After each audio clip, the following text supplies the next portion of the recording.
You are listening to the Horse Radio Network, part of the Equine Network family. This is episode 796 of the Dressage Radio Show on the Horse Radio Network, brought to you by Farnam's new Endure Gold Fly and Mosquito Spray. The Dressage Radio Show is the official podcast of the United States Dressage Federation. On today's show, we're focusing on women's health with 3 inspiring guests who share their unique perspective on health, wellness, and life in the equine world. Jennifer Flory joins us after singing the National Anthem at Pony Cup. A professional opera singer, equestrian, Jennifer discusses riding during pregnancy, balancing motherhood and horses, and the importance of care of your voice and overall health. Kerri, an adult amateur rider, shares a remarkable story of how pain while sitting the trot led her to seek medical attention. That decision resulted in the discovery of an ovarian mass, highlighting the importance of listening to your body and not dismissing persistent pain. Dr. Wendy from Intention Health and Wellness rounds out the episode with practical insights on women's health, whole body wellness, and proactive care. She discusses ways women can prioritize their health so they can continue to thrive both in and out of the saddle. Join us for an important conversation about recognizing your body's signals, prioritizing wellness, and supporting women's health throughout every stage of life. Welcome to the Dressage Radio Show.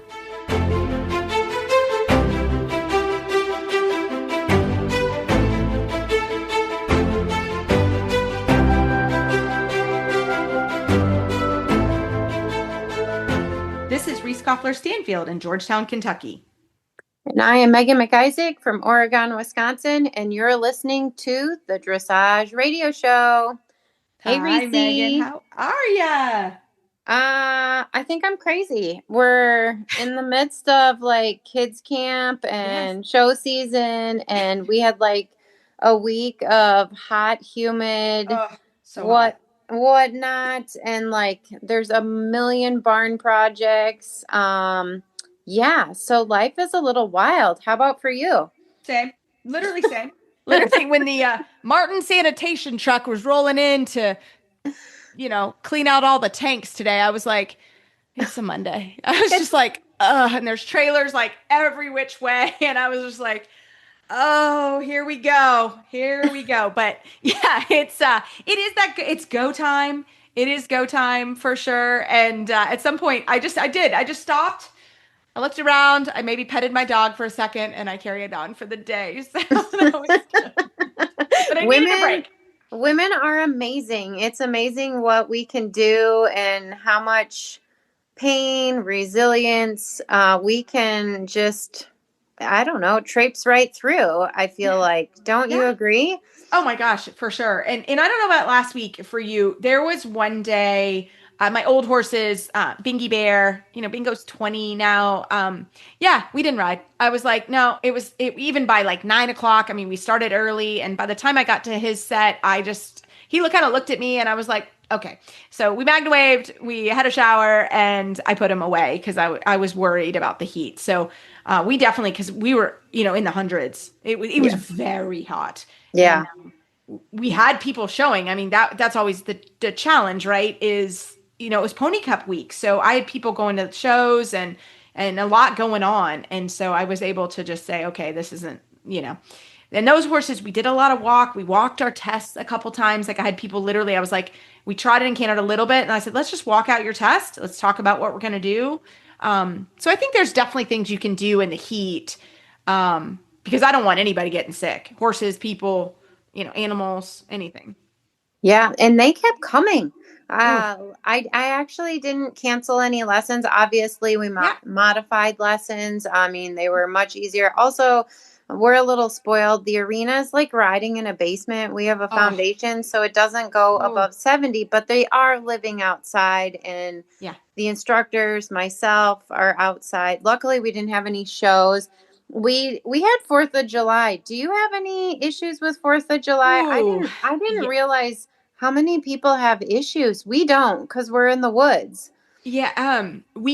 Our neighbor, yes. They have always done a 4th of July party. So they did it before the barn was here. So it's a little bit challenging. It's always they always do it the night of 4th of July. But yeah, I bring the horses in. I don't like them out at night. when that stuff's happening. So I actually bring them in. We turn the fans on. We usually turn the lights on and turn them off around midnight. And we did okay. My dog, poor Winston, like lost his mind. I was so sad. Winnie was really upset. I think next year we're gonna have to go for some harder drugs.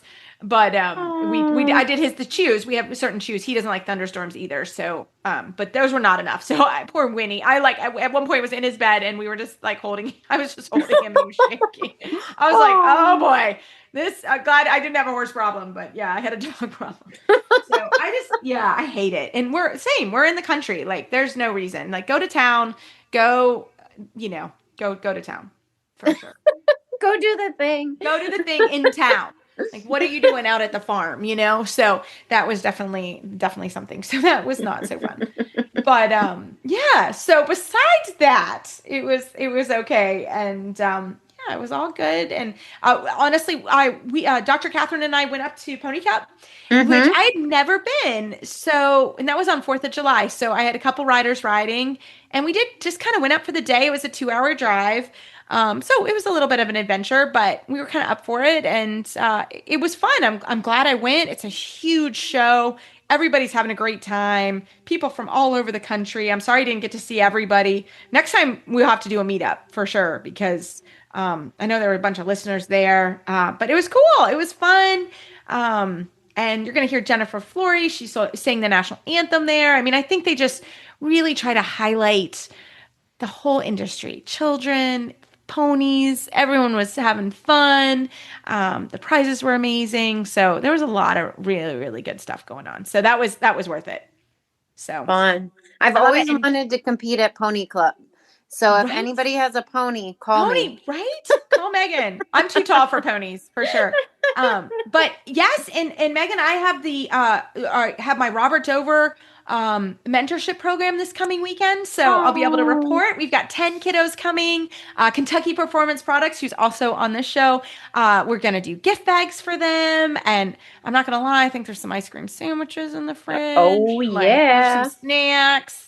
We have all those things kind of ready to rumble, which will be really fun. So yeah, we have a lot of good stuff. That will be a really fun weekend coming up. So we have that going on this weekend. So I'm looking forward to all of that. So lots of good stuff going on. And then I have Pony Club.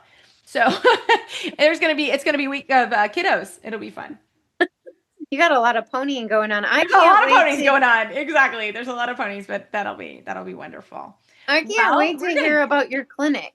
Yes, I will be able to tell. I'll be able to tell you guys next show about how the clinic goes. And Sophie Meyer, I got to give her a shout out. She's been my intern for the summer. She's been amazing. She and I have done it together, but she really has learned she likes to organize things. And we have some tips on some organizing it or clinics in general. We'll share that next time. But I have had a helper to organize and she's been amazing. So that has really helped because logistics on any clinic, I know, I'm just going to say in general, like people have been amazing, but every clinic, somebody needs to ride here and there. And it does become a little bit of a juggling act for sure. Mm-hmm. So that was a really good thing. So yeah, so it'll be fun. I'll give a full report next week for sure. Well, we've got a great show, so we're going to get started. This is our Women's Health. Megan, I have to be honest, we've talked about doing this show for a while, and I'm so glad it's come together. I think you guys are going to love the interviews and just topics we felt like were really important. Obviously, we're not doctors, but Dr. Wendy is, and she's coming on here in a little bit. But we asked the questions that we wanted to ask, and I shared a little of my journey too. So we hope you enjoy, and we hope this helps everybody. So we'll be right back with our first guest after our title sponsor, Farnam. This episode is brought to you by Farnam and Endure Gold Killer Fly and Mosquito Control, a new fly spray for horses. Discover fly protection redefined with Endure Gold, made to annihilate flies, ticks, and mosquitoes with brand new EPA-approved ingredients never seen before in equine care. Endure Gold is backed by science and built for hard work, delivering fast knockdown and up to 14 days of fly protection. Add Endure Gold to your arsenal and upgrade your fly control rotation. Well, tonight I am so excited because I have one of my friends coming on the show. Jennifer Flory is USDF's newest 4th level, pre-St. George, silver medalist, freestyle bar medalist. So Jennifer, welcome to the show. Jennifer Flory, she is also an international opera singer. She has sung at the Met Opera, San Francisco Opera, the Kennedy Center, and she goes for her opera career as Jennifer Charest. Jennifer, welcome to the show. Hi, thank you for having me. This is really exciting, and I'm a little bit nervous. I'm not gonna lie. Stop it. No offense. We're no Met. I mean, let's be real. I know, but this is recording. When I sing for people, it's forgotten in 10 seconds, but this is recorded for everyone to hear over and over again. So I'm praying I don't say something stupid. No. Well, don't worry if you do. We have wonderful editors. Great. Don't you worry. But Jennifer, welcome to the show. We're at Pony Cup together. It was literally, I think, 2,000 degrees. But how you feeling? You're coming back from it. Yeah, we're good. I had a couple margaritas, so it's all better after that. Say less. Well, I have a burning question. Do you get more nervous singing the national anthem or riding down center line? Oh, that was hard because my voice was actually really tired from speaking over top of the fans all day. So I would actually say I was more nervous to sing the national anthem, which is weird because that's like I've sung it a billion times. But like there's so many variables with like the horse, with being spooky or whatever she was going to be. And then like just my vocal health. And then also, do people care that I'm singing or are they, wanting to get their awards? I'm like, I cared. I thought it was amazing. Well, it was our 250th anniversary. So I also thought it was pretty necessary to, honor our people who have fought before us. And I thought it was pretty important too. But it was amazing because literally you wrote your test. You had to go back. You have also a little baby you had to take care of. And then you got back on and had to get on your mare and then go back into the main ring in front of everybody. I mean, it was a lot. I think Dally was more angry about that than I was. When I put that saddle back on, she was like, oh, no. She got a shower and then had to get, had a couple minutes under the fan and had to go back out there. So she was like, wait, I just did my freestyle. Yeah. So, well, let's talk a little bit about Pony Cup because I actually came up for the day. It was just it's about 2 hours from my house. So Catherine Donworth and I decided we would come up for the day and do some shopping and hanging out and help you and a couple other riders. Because it is an enormous show, isn't it? It's the largest show in North America. It's way bigger than USDF Finals, which is, I think they have 9 rings running simultaneously. And I asked one of the women, how many rides there were. And I don't want to misspeak, so I don't want to say the wrong thing, but it's the largest show in America. It's a lot. Yes. I mean, every barn was full. There were people everywhere. I mean, they did a great job. There were, it was like a big show. There were people movers on where you could go and not go. And the facility, it was my first time at WEC, Ohio. I've been to WEC, Florida, but this was my first time at WEC, Ohio. And it is confusing. I mean, you really kind of have to know where you're going and what you're doing.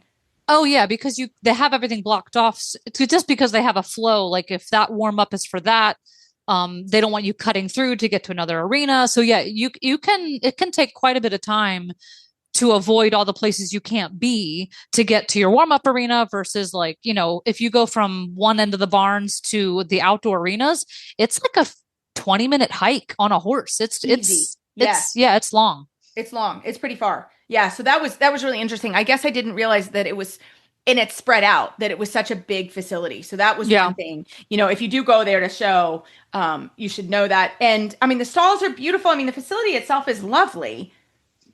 But it is spread out. It was a little dusty. I mean, there was definitely some things that I hadn't seen before and I was glad to see it, but overall, I mean, there's free popcorn and water at all times and apples for the horses. I thought that was carrots. And carrots. That was they had a station and it was so hot.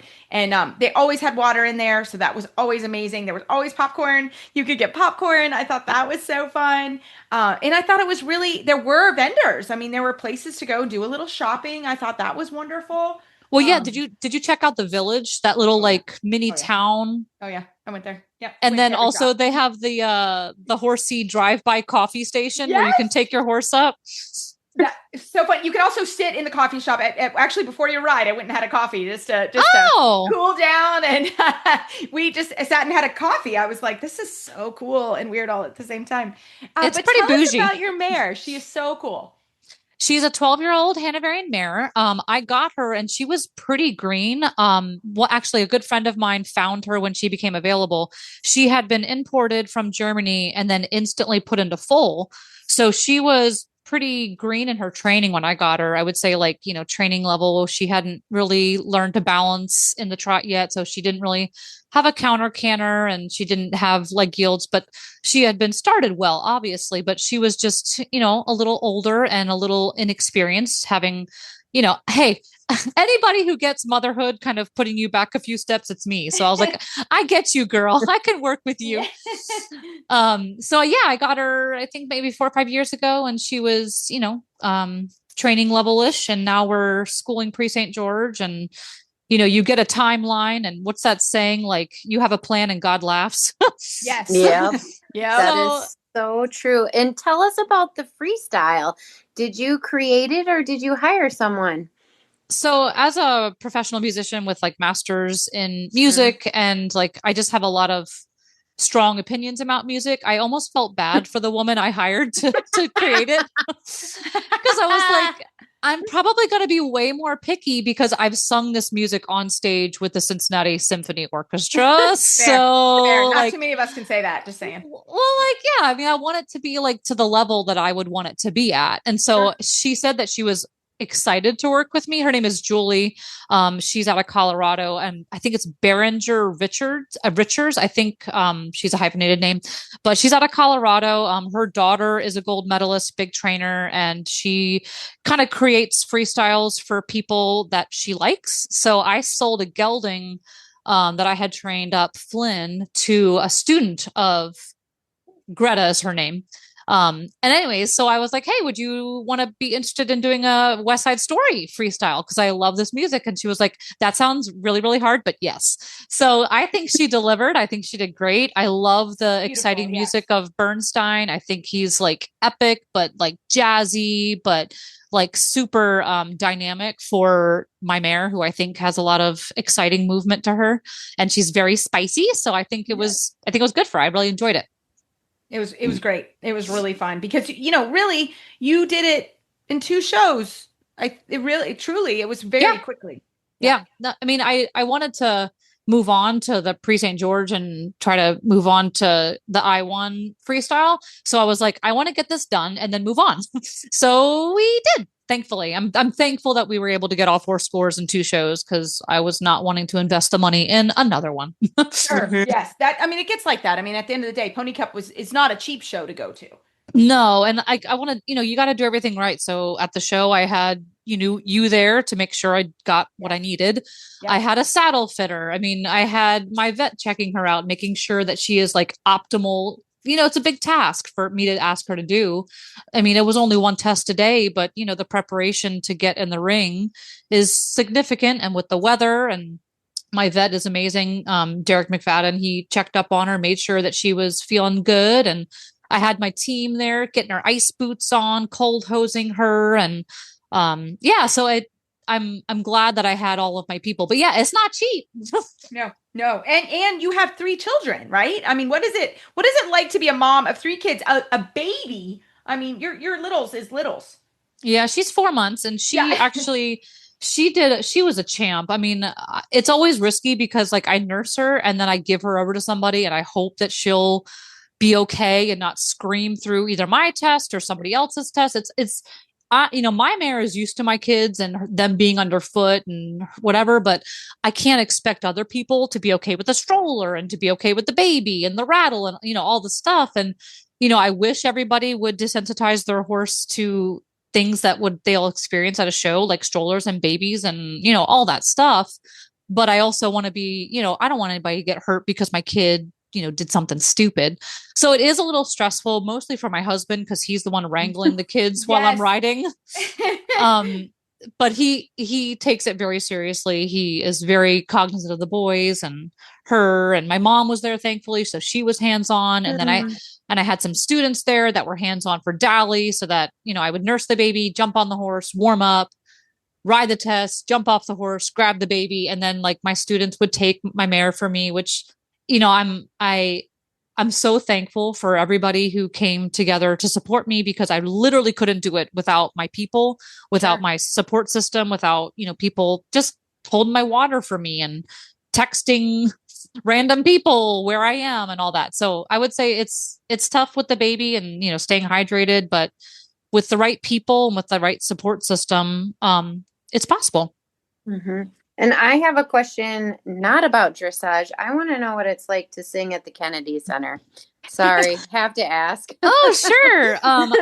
I sang Hansel and Gretel there, as well as some other concert performances, and I've actually sung for some pretty important people. I sang for Rudy Giuliani's birthday party. Wow.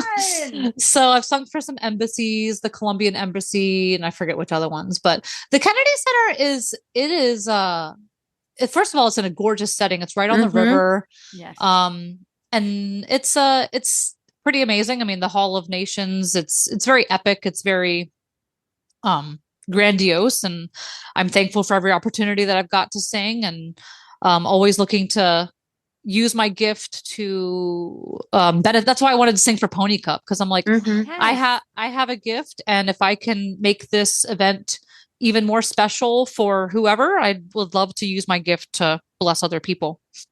And also make money on occasionally. Yes, exactly. I was going to say, so, how does that work? How many concerts do you do? Like, because you also are a professional trainer too. So you just have a lot of things you do. I don't know if I want to see your calendar.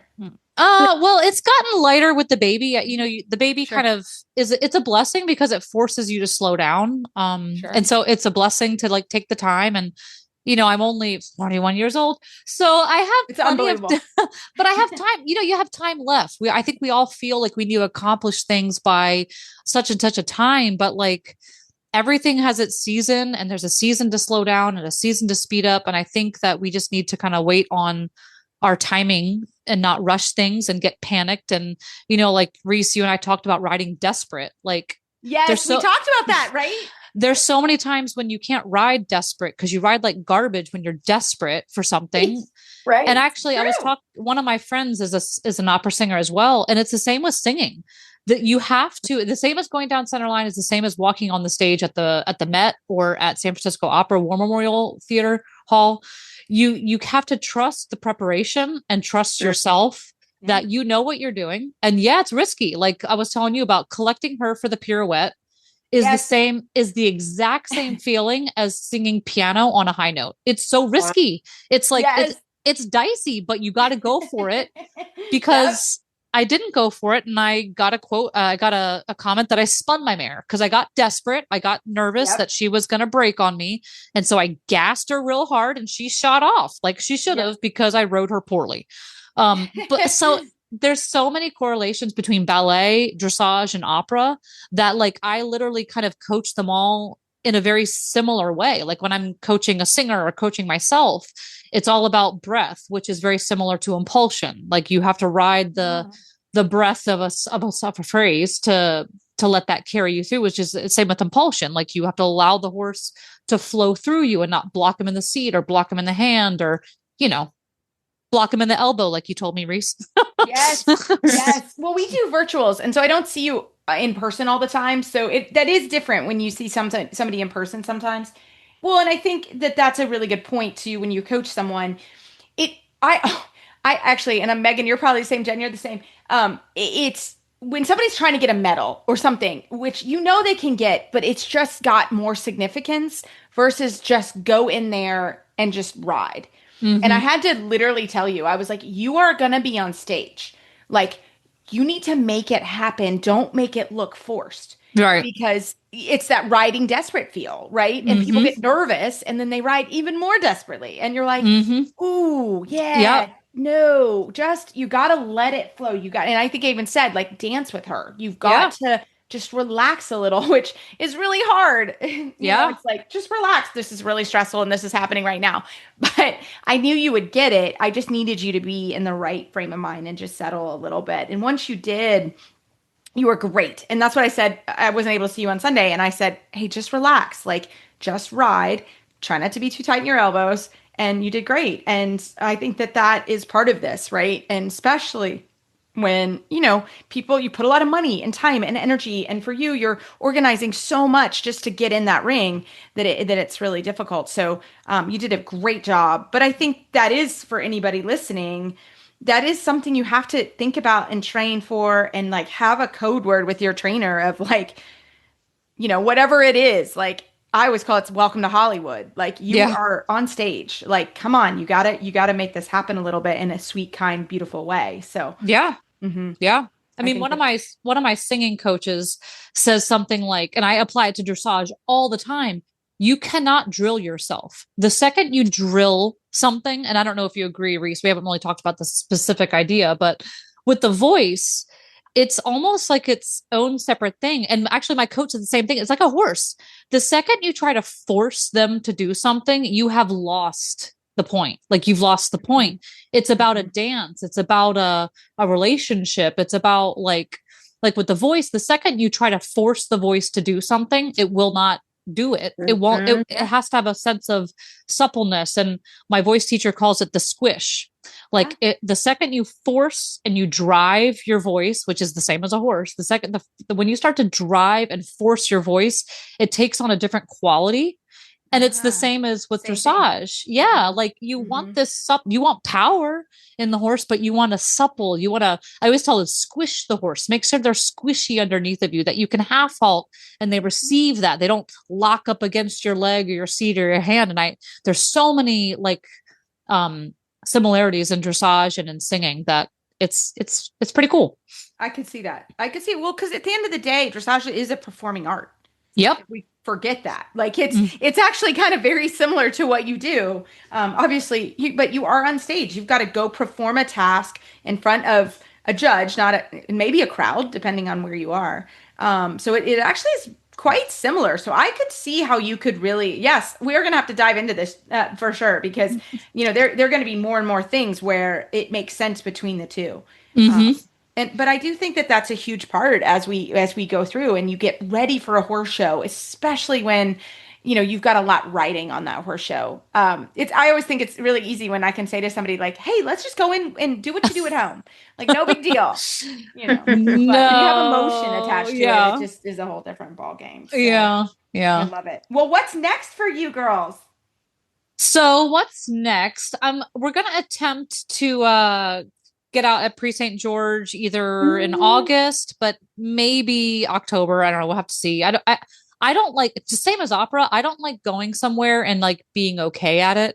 Sure. No, I want to go somewhere and like have every confidence that we're going to kill it and be competitive, because again, it's too much money to go in there and not have a good time. Yep. And it's the same with singing. I had this big contract. I was singing with the Dayton Phil in June, and my voice, I had just gotten over a cold, and all of a sudden I was like, this is what I love to do. And yet I'm worrying, like I'm stealing all of the joy of what I want. And I'm so thankful to do. And yet here I am ruining it with my worrying, which literally solves nothing. So actually a fun quote, somebody once told me that worrying and hope activate the same portion of the brain. One is you're obsessing about the negative outcome, and the other, with hope or faith, you're obsessing about a positive outcome. Both require faith, but one you're investing in negativity and the other one you're investing in positivity. So anyways, it's the same with dressage. Like we want to do this. This is something that we say it's supposed to be fun. Right. So like you can choose to be worried and upset and anxious, or you can choose to say like, we are where we are and what's happening is going to happen, but I'm going to enjoy the ride. And again, like it's so quaint to say that and so kind of trite, but the more we can, just have fun with it and relish the journey and not go after the product. Oh, I love it. Well, on that note, how can people find you online? Because you have a different website for opera and a different website for dressage, right? Yeah. So my opera name is my maiden name. So it's Jennifer Charest, and it sounds like a sh sound, but it's Cherest. So Jennifer Charest soprano. I do, obviously I'm singing concerts and opera. I occasionally sing some weddings and stuff here and there, but I also teach voice lessons, virtual and in person. And then my dressage website is Flory Dressage. So my last name is Flory, Flory Dressage. And then I teach virtually as well as in Ohio. But yeah, I'm very blessed to be able to do both of my passions, and I hope I never take that for granted. It's difficult to juggle vocally because both of them require me to use my voice quite a bit. But I'm blessed and I'm thankful to do both. I love it. Well, congratulations again on your silver freestyle bar. I'm so proud. Thank you. I am very grateful. Well, that was a fantastic guest. We're going to keep rolling after this amazing commercial break from Kentucky Performance Products. And I have to thank this company. They're a personal sponsor of mine, and they're also sponsoring the gift bags for the Robert Dover Mentorship Program. So we're really excited. So thank Kentucky Performance Products as well. Is your horse a hard keeper or a performance horse who needs to gain weight but stay calm? Is he a senior horse who can't maintain his weight? Do you have a mare or stallion that you want to keep in top breeding condition? Or a growing horse predisposed to orthopedic issues? Equine nutritionists recommend the use of high-quality fat to provide healthy calories. Equijewel's stabilized rice bran is formulated with all-natural ingredients that are high in healthy fats and fibers and low in starch. It helps to maintain weight on hard-to-keep horses and horses with elevated energy demands, such as athletes, broodmares, and early lactation, breeding stallions, and growing horses. For more information, visit kppusa.com or call 859-873-2974. Well, tonight I am so excited to have a very special person on the show. Kerri Montgomery has been a student of mine starting at the University of Kentucky when she was getting her agricultural degree. She now is a professional trainer. She is a mom of 3 and has a wonderful horse whose name is Moolah, or Fortune 500. Kerri, welcome to the show. Hi. I know. It is so fun because you and I, when did you take, it's been years since we took class together. I think it was about 10 years ago. That's probably about right. Yes. Yeah. Yeah. I think that's so fun. And you have gone on and you have created your own facility, haven't you? Well, I have. Yeah. We have a small boarding facility in Lawrenceburg, and we just do a little bit of everything over here. Yes, you do. And your kids, you have 3 beautiful kids. They are so cool. And they do Western riding, right? They do. They are feral animals. They're not. They are. They are feral. And all 3 of them rodeo. We goat tie. Lily's getting into breakaway roping now, which is terrifying. That is terrifying. I've seen the videos. It is terrifying. It is terrifying. And then, they all barrel race, but honestly, I'd rather them run out of barrel than the cows. Kind of still freak me out a little bit, but it's fun. But Mama is a dressage rider through and through, aren't you? Absolutely. And I think the dressage helps our Western horses so much. Because they all do all the rodeo stuff, but they also all teach dressage lessons during the week. So I think that's that's like the secret sauce. Yes, and you teach camps. You're just amazing.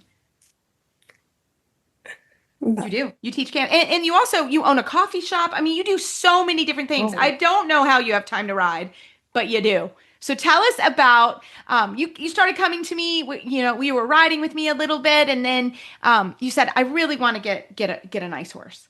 And we found you a really nice horse, didn't we? Oh, you found me the absolute perfect horse. Yes. No, and it took a little bit, right? It did, but good things take time. Yes. And it was meant to be. It was. Mm-hmm. It was. And the horse, his name is actually Fortune 500, Rebecca Hart. He was actually para national champion a couple times, right? Yeah. And he is just wonderful. Rebecca was getting new horses on her string, and I posted when I was in Wellington that we were looking for a horse for you, for somebody really special, and she messaged me, and I literally sent you the video and the picture, and you're like, I think that's the one. And I said, well, whoa, let me go look. Because we had been looking at some younger horses. And I was like, I don't think right now. I think we really need to find the right kind of schoolmaster. And then we did. We found him. And again, I'm kind of setting up the story for where we're going, because we were really starting to work on the sitting trot, right? Yeah. And you started getting some really significant pain. Yeah, it was pain, also like just discomfort. Like it just felt, I don't know, like I had like some incontinence issues. I had like, and it just didn't, it felt like I just couldn't sit. And I also felt, it would make me feel really nauseous. Yes. And which is one of the reasons, which it's kind of a recent thing, I've connected the dots. I did eventing with River prior with Rosie Napravnik, and it got to the point where I would just be in a half seat cantering out in the field, and I would just like throw up. Wow. And yeah, and I thought, I'm like, well, I'm just getting old and fat. I'm like, my body is just rejecting the cross country, and it's okay. And I'm just gonna roll with dressage. And then it really wasn't getting much better. And so that was odd too, but I really didn't relate that to, my ovaries or anything until now that I'm riding and doing whatever. I haven't felt nauseous once. And at what point in this journey did you realize the pain wasn't from your riding? I think it was summertime. So I had Moo. Mm-hmm. It was after I brought Moo home. Yes. Moo had been July. here. Yeah, we had planned that we came back from Wellington. I had ridden him in Wellington for about a month, so I knew him fairly well. You came for a weekend, I think, but just the way things worked, like I rode him mostly, and then I said, "Hey, Kerri, like let's bring him back to my farm for a couple months, just so you feel really comfortable with him." He also has he's very particular, so there was some certain things that we had to work out with his diet and like just stuff that was going on. So he was here, and then you took him home. Yeah. Yeah. So I got him home, and it just kept getting worse. And I also noticed, like, when I started dismounting and like sliding down the saddle, started hurting. And I think that was, and then just being so frustrated. Honestly, I didn't go because I thought there was really anything that wrong. I thought I was having pelvic floor issues, and I was just like, I need it to be fixed. I'm going to go, and they are going to fix my pelvic floor, and they're going to fix anything that's going, because I was like, maybe I'm trying to prolapse. I don't know. I'm like, just fix it so I can, I'm like, I can't have this horse. I finally have a horse I can actually do something with. But if I can't sit his trot, I'm going to still be stuck doing training level for the rest of my life. Yeah. And you're young. That's the other thing. You're young, you're fit. Like there was no reason other than obviously something was wrong. And that's kind of what we're trying to bring to people is like, when should you go in? Obviously we are not doctors, but thank God you went to the doctor. Oh, I know. And then it wasn't until early fall, or it's in November. Like it took like 4 months to get an appointment. So I made my appointment. Wow. And then I just went on. And then when I got there, then they're like, whoa, there's a lot going on down here. Because I went into the appointment saying, hey, fix my pelvic floor so I can ride my horse in Wellington. Yeah. Please. Yeah. Yes, that was it. And so do you mind sharing what they found and what you went through? Yeah, so she just like pushed on my stomach, and I guess, and again, how dumb. Like I could lay on my back and I didn't even notice, but you could feel like one of the larger tumor on my ovaries, like just by like rubbing it, and never noticed, which is insane, right? Yeah. No. So I got an ultrasound, and then I was laying there, I was watching the woman's face, and I was like, oh God. Like this can't be good. Yeah. So yeah, then they told me I had they didn't know if it was cancerous or not. And I ended up, long story like short, I guess, having a what are they called? I had borderline tumors. So it's like, it's not really cancer because it's not metastatic, like it's not going to spread through your body. Um, and one of my tumors is like, what was it like? It was like over 10 inches, which is insane. When I saw the x-ray, it took up my like entire like abdomen. Yeah. Wow. Yeah. Which is insane. Like, and I guess I was just going on forever with this giant, huge tumor. Yeah. Yeah. No, it's true. And I mean, thank goodness you did. And then they pretty quickly took you for a hysterectomy, right? They They didn't mess around. Yes. They were like, no. They didn't even want you riding. I'm not going to say she got her first score for her third level before the surgery. I did. I did. Be dumb to say.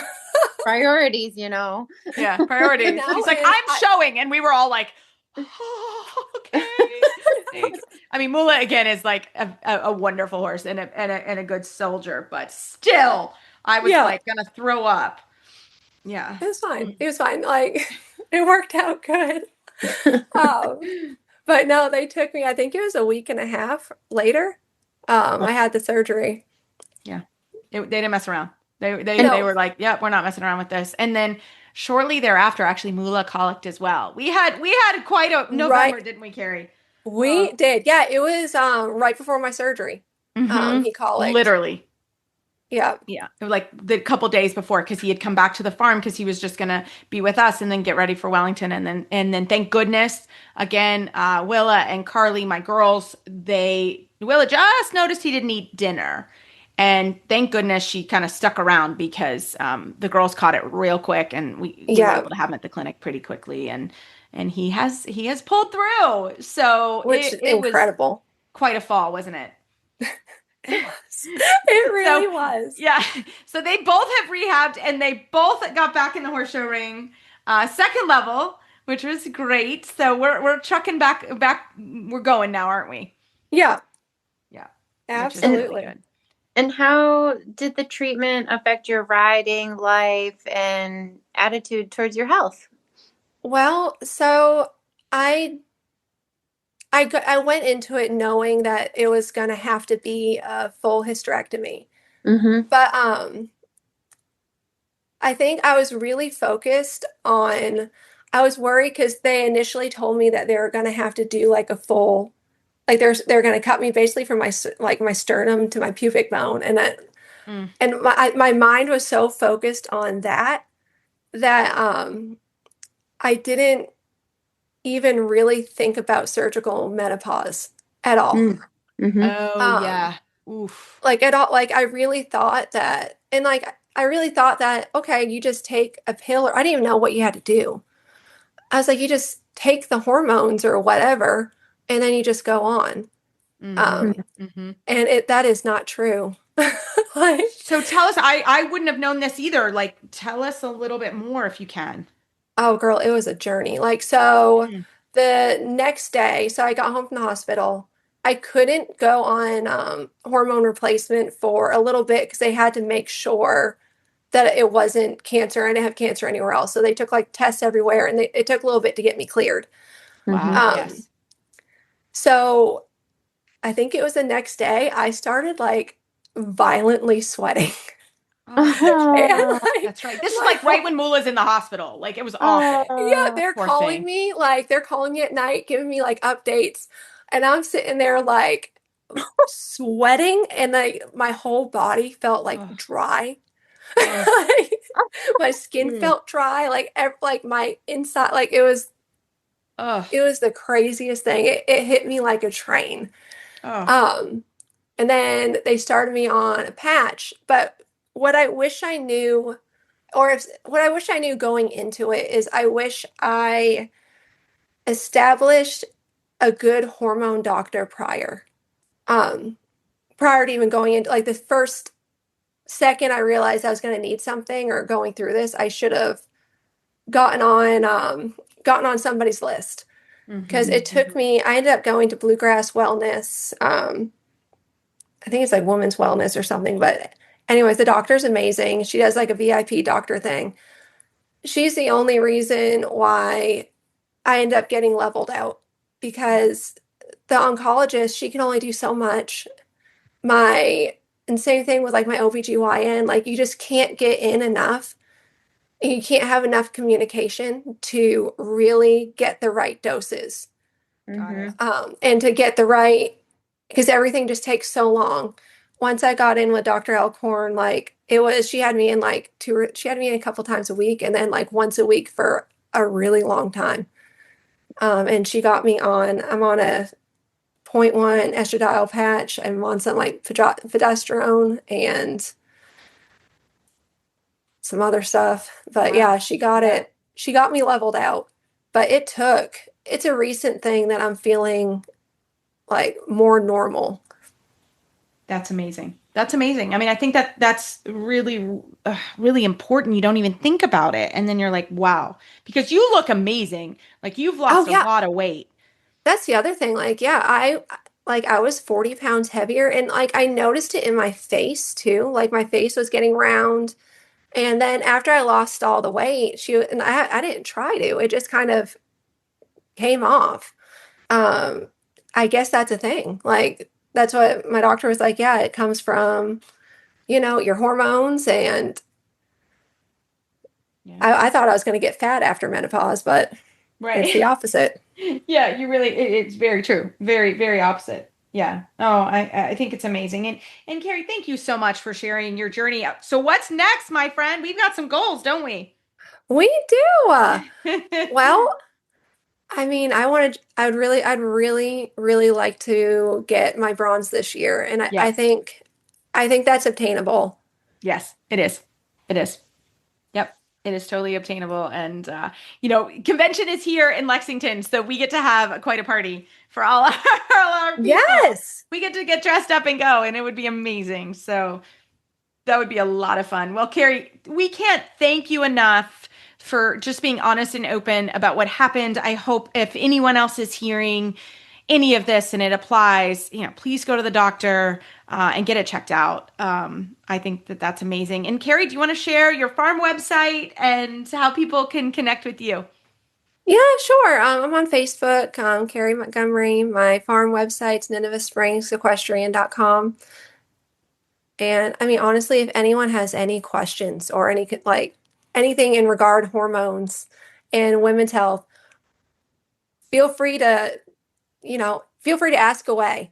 Yes. Like reach out. I'd be happy to talk to anybody. I love it. Well, Kerri, thank you so much for your time tonight. And I'm so glad you're better. That's what we said. We're like, okay, this spring we are going to be a whole different person. And you really are. And you're doing great. And so is Mula. So I know. I know. Moo too. What a difference in him. Yes. Huge difference in both. It's amazing. So congratulations. And it's been so fun working with you guys. And we're going to keep pushing now. Absolutely. Thank you. We'll talk to you soon. Bye. Love what you're hearing, but wish you could take the entire Horse Radio Network with you on the trail? Well, you can. Instead of hunting for every individual show, just search for the Horse Radio Network All Shows feed in your favorite podcast app. It's one subscription that delivers every single episode from across our entire network.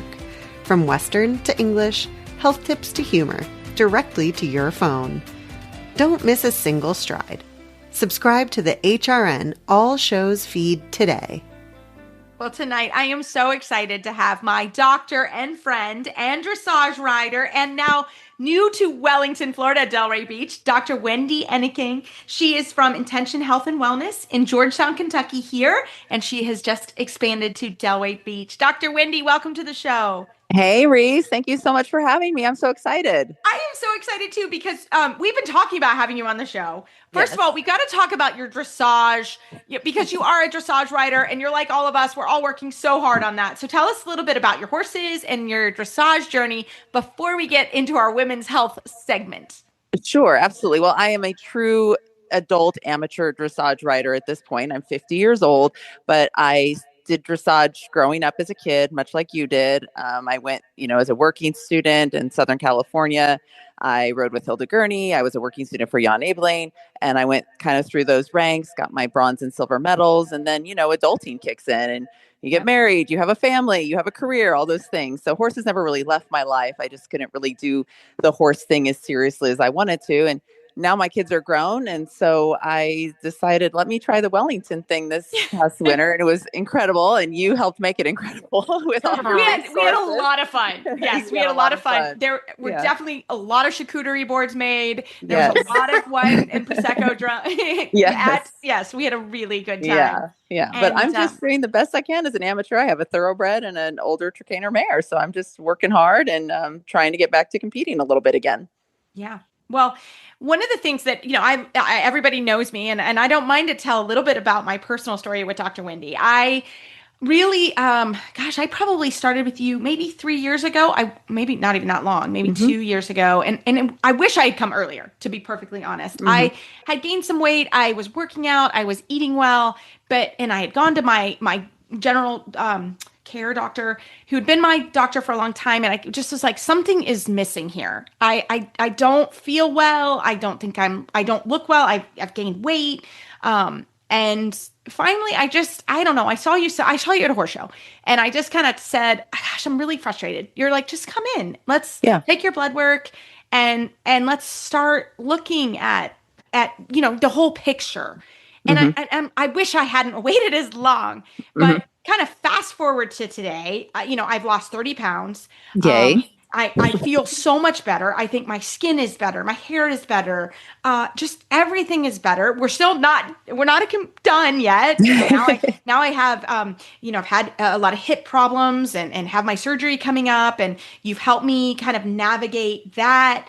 But yeah, I wish I had come to you earlier because, I had stuff that the doctors were taking blood work, but they weren't taking the right blood work and the right hormones. So can you talk about somebody like me who I was just so like, I was on the fence. And anyways, I didn't jump quick enough, honestly, but I'm so glad that I have someone like you in my corner now. Absolutely. And, don't beat yourself up about that because so many of us women, when we're kind of going through this stage of life, 30, 40, 50, there's not really a lot of things going on in our lives health-wise for many of us that we're told, oh, you need to go to the doctor for this or that, other than maybe our annual Well Women exam. But women from 35 on up are experiencing perimenopause. And that's basically you're having a hormonal decline. Your hormones are not the level they were when you were younger.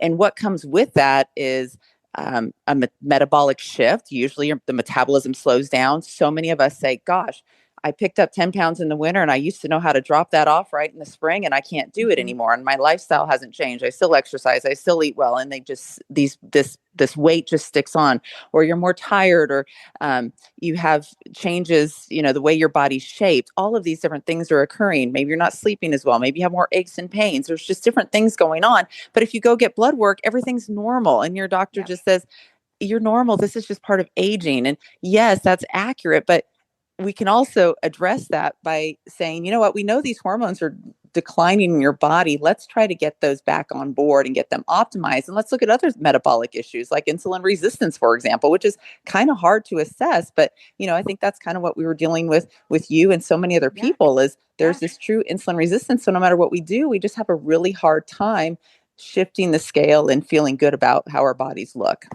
Yeah. Yeah. Well, and also, I was having thyroid issues, which weren't showing up. I was getting blood work, but whatever you took was different and showed, I was bad. And, so that was one of the reasons too. And so I thought that was so interesting. So, kind of talk people through the process of what happens. Cause it's actually, your office is wonderful. All the girls are in there are wonderful. And Thank you. You feel very, very, I felt very welcoming. I was really nervous to kind of go in. So talk to us about that. Well, if you are in that realm of hormone optimization, as well as what we often call functional health or integrative health, your provider will generally look at not only the regular labs that an allopathic provider is going to look at, but they're going to look a little bit deeper. They're going to look at the hormone levels and the thyroid. They're going to look at several different thyroid markers, and they're going to see a lot of things that fall within normal limits, but things that we know aren't optimal. And that's based on clinical research as well. That's not just based on what the lab numbers say. And we also have those conversations with our client. you might have normal lab values, but you feel a certain way. You don't feel well. And that's the beauty of working in a practice like mine and many other hormone practices is we don't have to answer to insurance companies. We don't have somebody saying you need to see 30 or 40 clients a day. We can sit there and have those conversations with you, and we can come up with a plan, and then we can reevaluate that plan because it's not the same plan for every person. And so when you find a practice like mine, that is really what we're trying to do. We're really trying to collaborate with you on your goals, meet you where you're at, and try to come up with something that works and get everything back to optimize, not just normal, but optimal for you. And that's going to be seen on the blood work as well as how you feel clinically. And does perimenopause and menopause affect riders differently than maybe people with less physical hobbies? Or does it affect all of us women the same? Well, for one, we're women, so we're individualized, and no woman is the same. Men are a little easier to treat than women overall. But in terms of riding, one thing I think about is, especially as dressage riders, what is so important for us as dressage riders? It's our core. Well, one of the number one things women experience in perimenopause and menopause is sudden belly weight gain. They might weigh the exact same, but now they're keeping all this fat in their midsection. And it's like, oh gosh, that's a terrible place if you're a rider to store extra fat. Yeah. And also, you lose a really important hormone called testosterone. What does testosterone help with? It helps with lean muscle mass. We don't want to be strong because we're muscling our horses around the arena. We want to be strong so that we can be balanced and have independent seats and not be hanging on our horses and, provide a strong half halt for our horse and a strong aid as we're coming across the diagonal and extended trot, things like that. So yes, I do believe that you could argue for hormonal situations specific to female riders, especially female dressage riders. Yeah. And what about hips? Because obviously hips have been my issue, but hip pain, frozen shoulder, I mean, there are also some other things, right? Huge. So all hormones have an anti-inflammatory quality to them. So as we lose them, we become more inflamed. Hip bursitis is huge. Frozen shoulder is huge. I mean, I've even seen TV shows where they joke about the 40-year-old shoulder because it's a frozen shoulder. And I know for me, mine was like all of a sudden I'm like, wait, my shoulder's not frozen, but sure hurts a lot for no good reason, Right. So, and the hips are a thing. And so many of us, we think of menopause or perimenopause, we're thinking hot flashes, irritability, we're pissed off at everybody. And it's not always that. It's a lot of times those more subtle things like, gosh, am I just hurting because I'm getting older? Or am I hurting because I'm injured? What is going on here? So hormones are very, very potent anti-inflammatory components in our body. And how important is strength training for riders over 40? Oh, I think strength training is huge for everybody. You have to have lean muscle mass. Not only will it help you hang on to your testosterone levels, but you're also losing testosterone, so you're losing muscle mass. So I think kind of the two go hand in hand. So I think it's important for everyone to look at whether or not replacing those hormones that are declining is a good option for them so they can hang on to that lean muscle mass, not only because it makes you look better, but it also makes you perform better. And you also talked a lot about nutrition. I mean, we had kind of all of this discussion, which was really cool. Yeah. Well, we always tell clients, please do not follow the standard American diet. It is so highly processed. And, most people, if you just eat real food, of course, with the American lifestyle, that's hard to do. A lot of us are go, go, go, go, go. A lot of people are trying to raise a family, get their kids to their various activities, work a full day, then go to the barn, things like that. So the key is trying to lower inflammation by eating better because so many of that ultra processed food just drives more inflammation in our bodies. Yeah. So we talked about the two. I mean, it was kind of a comprehensive look at everything. And, then the different medications, if you need it, you are able to get those. So what are some other things that you just feel with women's health that we should be thinking about? Well, I think it's important to not only address the hormonal piece, the nutrition piece, but also looking at things like the adrenals and the stress response. Do we need a supplement for that? Do we need to test further for that? Because we don't want to live in this fight or flight state all the time, or our sympathetic nervous system is turned on overdrive. And it's hard to just tell somebody, you need to go do some yoga. You need to meditate because a lot of us just aren't wired that way. Thank you. So it's looking at those areas, and sometimes supplementation is very helpful for that. And we try very hard to get everything we need from our food and the environment, but that can be very challenging. So, I like to look at some of the nutraceuticals or the supplements to address that, and also your foundational nutrients. Everyone is vitamin D deficient. I mean, I suppose if you live in Miami year round and you're out in the sun, you're destroying your skin, but you might have a good you have vitamin skin D cancer, level. but yeah. Right, exactly. So, getting those foundational things, because our bodies have to prioritize what's important. Breathing is important, our brain's important, our heart's important. So, some reproduction is a low priority for our body. So if we don't have enough of those foundational nutrients, it can't support our hormonal system very well. Or things like, women, and as we age, we lose hair. Our hair is not as good a quality. Those are low priorities for our body, though. So really looking at the big picture on all of those aspects, and not just certain things. But and practices like mine can do even more in-depth testing on all sorts of things. But we really do need to kind of be cognizant and not just listen to people who are saying, oh, this is just part of aging. This is just a normal thing. You're just gonna have to suck it up. Yes. Well, I went to your website and I found a couple of things I have questions about. So I have multiple questions. One was hormone therapy. And the next one, actually, I want to talk about shockwave therapy, because it seems so common on our horses. And I just recently broke my finger and I tried shockwave, and it's amazing. So I kind of wanted to know about that, and also the IV treatment. So if you don't mind delving into those, that would be amazing. Absolutely. So we brought shockwave therapy into our practice, and this might make you giggle a little bit, but we brought it mainly as part of our sexual health piece of our practice. We use that a lot, actually, for men with erectile dysfunction.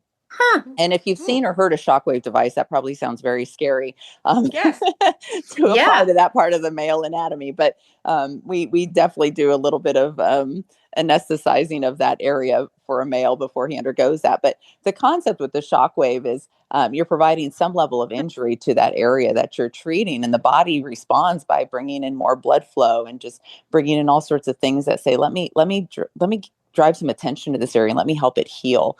And that's great for ED, but it's also great for musculoskeletal issues. As you said, we use that in horses.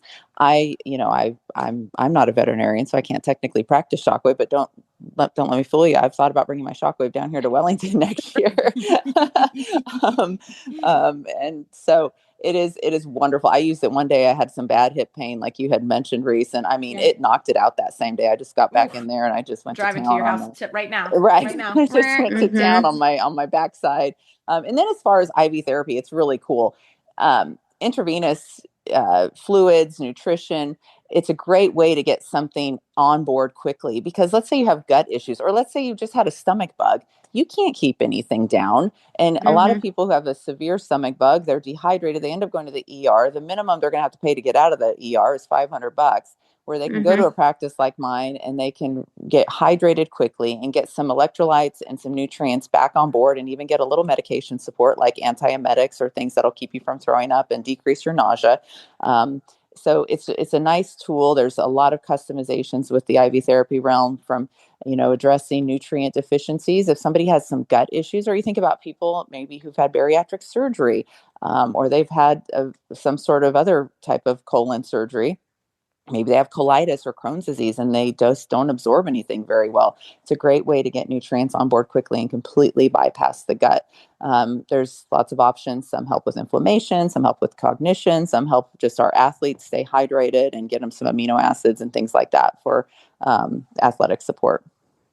Yeah, no, I think it's great. I think it's really one other thing, hormone therapy, because I have heard from some of my friends, it is the most amazing thing. And then I've heard from others, it's the devil. So it has to be somewhere in between. And it depends on the person, right? Why would I look into it?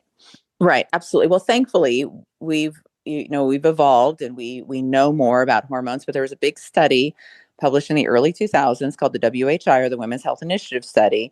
And it scared a lot of women off their hormones. It scared a lot of providers who are prescribing hormones. There were a lot of issues involved in that study, and that's a long conversation. But the main problematic hormone in that study was synthetic progestins. You see synthetic progestins a lot in birth control methods, things like the IUD. And we don't like those. But when we're prescribing hormone replacement therapy for women, we're not using those synthetic progestins. We now know, the literature is now telling us, hormones are actually protective. Estradiol is protective for women. That's your main estrogen. Testosterone, protective. And when I say protective, actually preventative for breast cancer, preventative for osteoporosis, preventative for Alzheimer's, preventative for heart disease. So we just know more, but it takes a long time to shift, right? So that's with everything. As new information becomes available to us, and if you've had somebody practicing a certain way for a very long time, it's hard to make that shift. But I've been a nurse practitioner about 13 years now, and I've seen a lot happen just in those 13 years with how we do hormone therapy. And I think that's beautiful, though, to really shift based on the literature that's available to us. So there's, especially when it comes to women, no woman is exactly the same. So you really have to find which type of hormone replacement or hormone optimization works for that individual woman. Yeah. Thank you. And I think it's important, like my experience with Wendy was, you laid everything out and then you said, okay, I think we should start here and then we're going to move to here. Then we're going to move to here, because initially it was so overwhelming. I was just like, you're like, okay, we're gonna go this in steps, and I think that's been really helpful. And then we had even talked about more hormones, and then my surgeon, I literally called you right away. He's like, nope, he wants estrogen and testosterone, and he really, and I was a little nervous about it, and he's like, no, we got to help you because it's going to help you a lot with your hip pain. Yes, yeah, and I love your orthopedics. Like I just want to kiss him. I'm like, what did you say? You told me he recommended those things because he knows. Like, oh my gosh, that's a pretty smart guy, because he knows that those hormones are going to be so helpful for you as you heal. Yeah. And I was nervous. And when we initially had, and you were like, that's okay, we'll go. And I think that was really what I love about your practice and about you was I was nervous starting with everything. It was overwhelmed, and we broke it down, and then we did something for 3 months, and then looked at blood work again. And then we added something else, and then looked at blood work again. And I think that that's been so helpful in the journey. And, we're not done with our journey, and I know it's going to change over time, but that's what I would just recommend. I would just tell everybody, find a Dr. Wendy. She's in Georgetown, Kentucky, and Delray Beach, Florida now. But find someone who will listen to you and work with you and take time with you. That was, just so wonderful for me. So I can't thank you enough for all you do for me, your friendship too, because we're friends absolutely. Now. Love you. We do Wellington now. So Wendy, how can listeners find you online? Well, our website is intentionhealthandwellness.com. It's all one word, and that is the place to go to reach us, whether or not you want to see us in Florida or in Kentucky. Fantastic. Well, thank you again for all you've done for me. Thank you. I hope we bring this all to women that are listening. Amen. Cheers to more charcuterie in Wellington. Cheers. Done.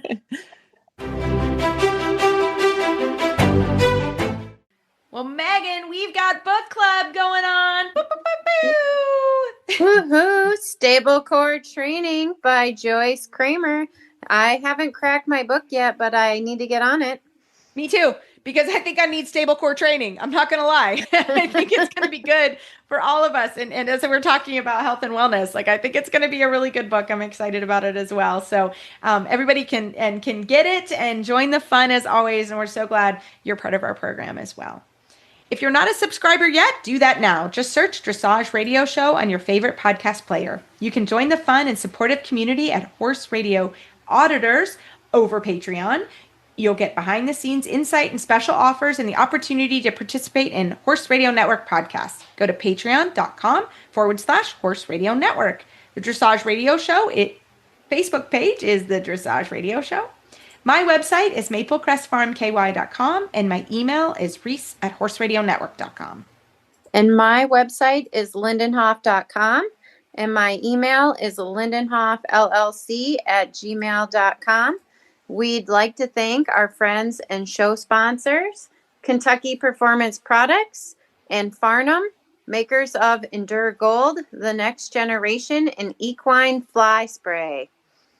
Keep on kicking on.